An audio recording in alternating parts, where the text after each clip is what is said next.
Marie was a little girl. She was an 8-year-old girl that I met in the feeding clinic at the hospital in Kamakwi. So I went over to Kamakwi with a group of doctors who went with World Hope Canada, doctors and nurses, and they had gone. One of the doctors, Heather Logan, and one of the nurses, Janet Roth, had been to Sierra Leone before and had established something called the Alpha Clinic there, which is a feeding clinic in this hospital to deal with what is just rampant malnutrition. Sierra Leone has one of the highest rates of deaths of children under the age of 5 in the entire world.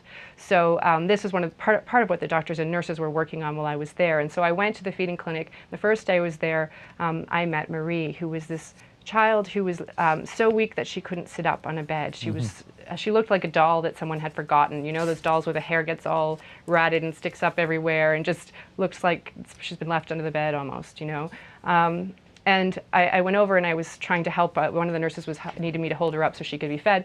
And Janet, who was the nurse who I'd gone over to, the Canadian nurse, pulled me aside right away and said, "Kathleen, she's going to die."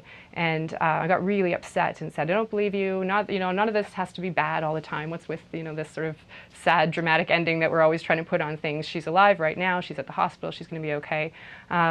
And so she did survive the whole time that I was in Sierra Leone, and she had a grandmother and a father with her, and they would alternate times sitting with her. And what I learned when I started to interview people and to get people's stories was that there was effectively a terrible custody battle taking place over Marie, where the father had accused the grandmother of, her maternal grandmother of possessing Marie, essentially, that she had been bewitched and was sick because of bewitchment. And this is in a place where access to education is so rare almost, and that the education system is so flawed at this stage that not everybody understands how science works or necessarily accepts that the science of the body is correct.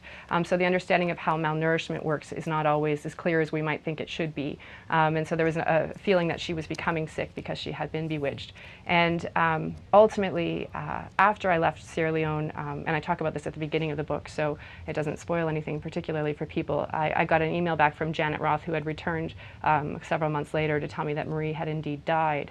And what had happened was that her father had taken her back from the hospital before she was effectively cured of the malnutrition from a medical standpoint, because he felt that the doctors weren't managing the bewitchment. They were dealing with the malnourishment, which didn't make a lot of sense to him, but hadn't dealt with the bewitchment. And then she died when she went home. Support Ontario's public television. Donate at tvo.org.